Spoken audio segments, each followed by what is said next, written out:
So a couple other exercises we've gone over with Mr. Tomichi. This is an anti-jumping exercise. Tomichi, space. So that's perfect. He stopped dead in his tracks. I'm going to give him a treat from down low. And what I'm looking for is for him to give me about a 2-foot bubble around myself. So it's Mr. Tomichi will come up. Tomichi, space. I'll try one from the side. That's perfect. Again, I'm going to give him a treat on the ground. There you go, bud. Now I'm going to try one from behind. Tomichi.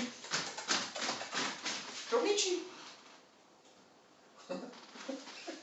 That was actually very good. He wasn't even approaching. Not himself. Space. We'll give him another opportunity. Tomichi. Space.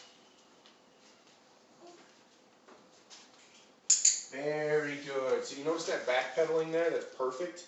That's exactly what we're looking for.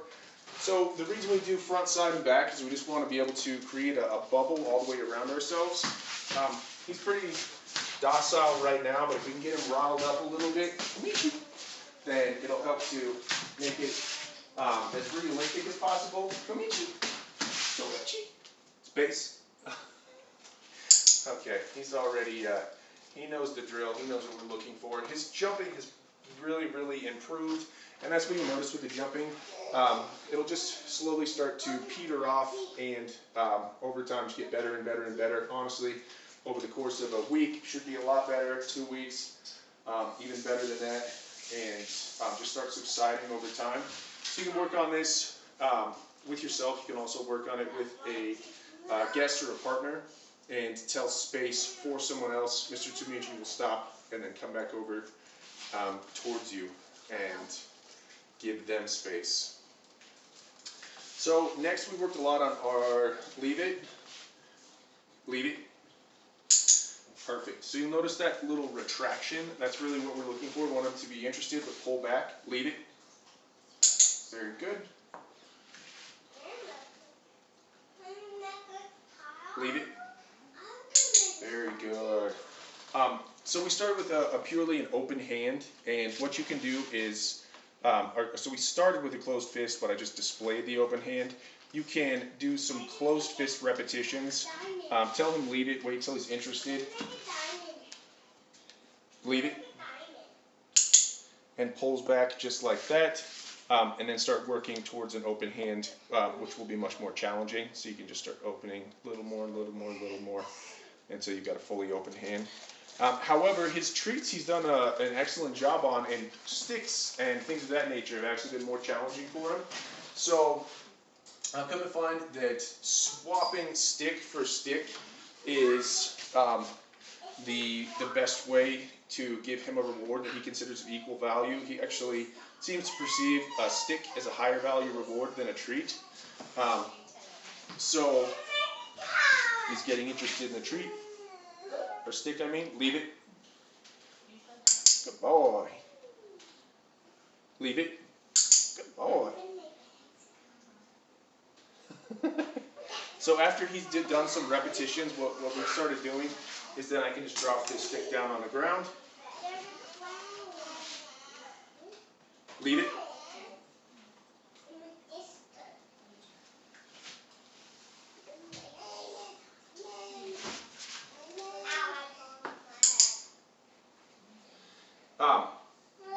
So the one thing that I can say is sometimes if I get a trade, I'll need to show him the stick, show him I've got another stick to give him a swap.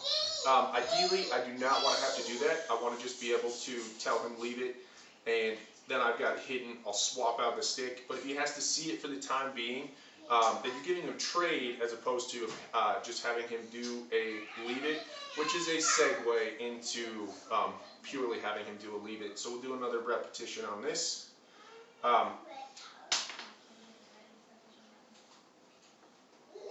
Leave it. Tomichi, leave it. So he dropped it on that. So he dropped it for a second and he picked it back up. I'm going to wait for him to willingly give that to me. Very good job, sir. So the other thing we'll say is that because it allowed him to get it in his mouth and I'll tell him leave it, or he's just going after it, I basically use the leave it interchangeably with a drop it. So you can just tell him leave it if he's got something in his mouth or he's going after something. Here you go, bud. Leave it.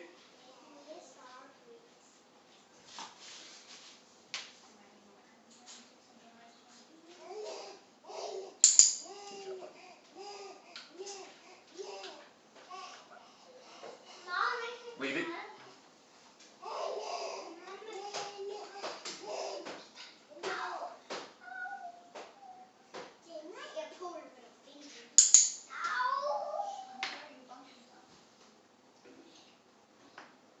Leave it.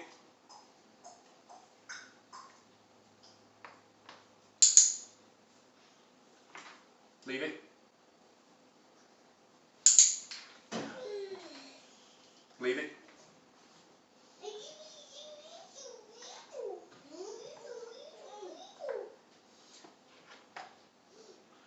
Tomichi, leave it.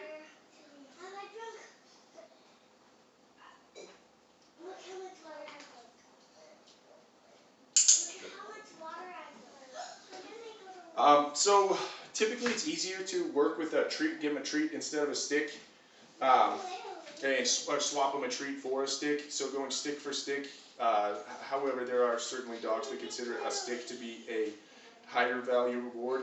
And I have noticed he has an easier time if we're still holding on to the stick, telling him leave it. As soon as I drop it, then he gets more gung-ho over going over the stick. So he's much better if you're still holding on. So if you need to get some successful repetitions out of him, hold on to the stick, have him leave it, leave it, leave it. And then after you've done some repetitions, then you can drop the stick and tell him leave it and work on one with that. If at that point you have to grab the stick, I prefer not to do that, but at that point he's chewing on it too much. He won't let it go. And I'll grab it. As soon as you grab it, he knows that the battle is over. He'll give you the stick. And he's not getting too protective over it because we're just trading him stick for stick. So he's not going to start to grow protective over his sticks or anything because you're still giving him another stick.